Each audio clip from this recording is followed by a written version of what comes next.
మరణపు ముందు ప్రతి ఒక్కరూ మెడ వంచేవారే గాని మరణమును జయించిన వారు ఏ మనుషుడు లేడు గాని మరణపు ముళ్ళును విరిచి మరణమును జయించిన దేవుడు మనం ఆరాధిస్తున్న యేసు ప్రభువారు ఒక్కడు మాత్రమే. హల్లెలూయా.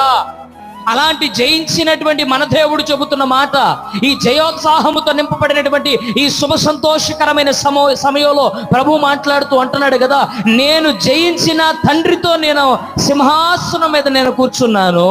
అయితే ఇప్పుడు ఎవరైతే జయించగలుగుతారో, ఎవరైతే జయించిన వారిగా, జయ సంబంధులుగా, ఎవరైతే విజయోత్సాహము కలిగిన వారిగా, జయించేటటువంటి వారిగా, ఈ లోకములో దేవుని సన్నిధిలో దేవుని కొరకు జయించే వారిగా ఎవరైతే ఉంటారో వారికి కూడా దేవుడిస్తున్న ఒక మంచి ఆపర్చునిటీ ఏంటో తెలుసా?